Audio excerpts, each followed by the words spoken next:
Hello नमस्कार झोरले सबैजनालाई। यो चाहिँ हाम्रो तालबराही मन्दिर र फेवाली घुम्न गएको भिडियो हो। पहिला नै बनाउनलाई चाहिँ बिर्सेछु भिडियोहरू बनाउनलाई, तर पछि चाहिँ सम्झेर अलिअलि भिडियो चाहिँ बनाएको छु र पहिलाकै अलिअलि जोडेर बनाएको। यो चाहिँ हाम्रो तालबराही मन्दिर भित्र तालभित्रको मन्दिर हो। यसमा चाहिँ मैले पूजा गरेको छु।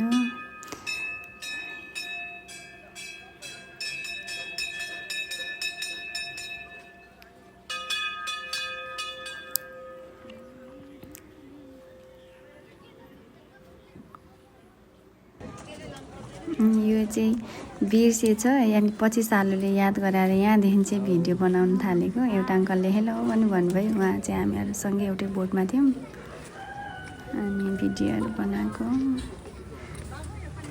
सञ्जना यो पनि राख। हेलो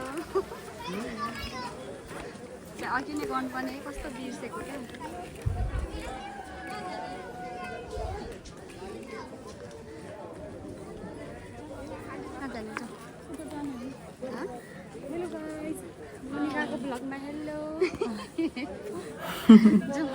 यिनीहरूले चाहिँ मेरो भिडियो हेर्ने रे भन्छ।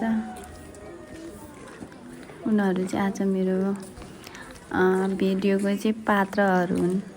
सालु र सञ्जना चाहिँ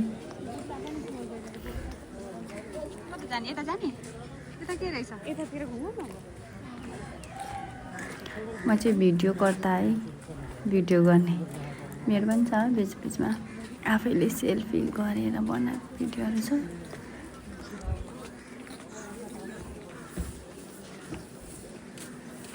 भिडियो बनाउनु आएर पनि यस्तै बनाएको जप्पाइदै गरेर सिक्दैछु नि त भर्खरै।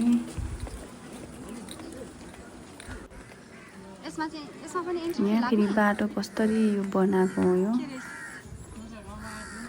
सिधै छिर्नै पाउँदैन क्या भित्र।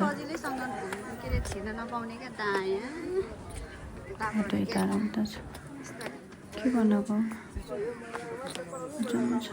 क्यामराम्यान जता पनि हुन्छ अझै क्यामराम्यानले फेरि ल्याङ गरेर एकचोटि माथितिर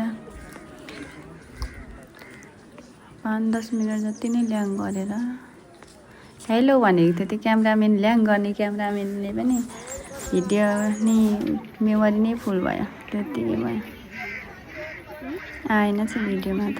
हेलो मेरो नाम पनि याद भएछ क्या फेरि त्यो क्यामराम्यानलाई चाहिँ नामले बोलाएर क्या गिद्दी गरेर। यो चाहिँ के भन्छ यसलाई थाहै छैन ठाउँको नाम। रमाइलो भयो, धेरै भिडियो फोटो खिच्यौँ अनि घुम्यौँ पनि हामी तिनजना। रमाइलो भयो, मेमोरेबल। हामी तिनजनाको खुब बाँचेन दोस्ती बढ्दैछ।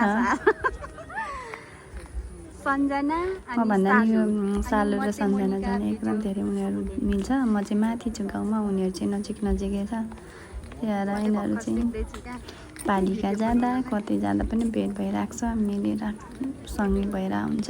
म चाहिँ माथि गाउँमा भएको कारणले गर्दाखेरि चाहिँ अलिक भेटिराख्दैन, तर हामी समटाइम्स भेटे पनि कुरा गफहरू चाहिँ बाक्लै भइरहेको छ, सबै सेयरिङ हुन्छ। मेरोबाट रेकर्ड गरेर लिँदा हुन्छ त। मिल्छौँ जे होस्। मलाई भिडियो बनाउनु लगाएर भिडियो बनाउनु लाग्यो, फेरि आफूलाई यता भ्लग पनि बनाउनु छ। उफ बिचरा गाह्रो। एडिट गरेँ राम्रो चाहिँ राम्रो भिडियो आइरहेको छ भन्दैछु मैले। कता गयो एडिट गर ल, अलिकति होला चाहिँ बिचमा कस्तो दामी आइरहेको छ।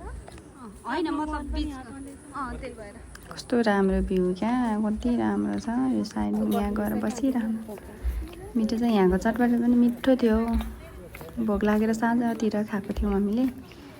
मिठो चटपटे पनि थियो। त्यसपछि हामीले लेक साइड घुमेर लास्टतिर चाहिँ घुमेर हामी गयौँ। रुमको छेउमा गएर चाहिँ खाजा खायौँ, भेज मोमो खायौँ। सन्जना र म चाहिँ भेज पऱ्यौँ र सालु चाहिँ ननभेज मोमो खायौँ। अनि मैले चाहिँ बबल्स टी खायौँ सालु र मैले। सन्जनाले चाहिँ लस्सी खायौँ बनाना। अनि हाम्रो ब्लग एन्ड हुन्छ। By by.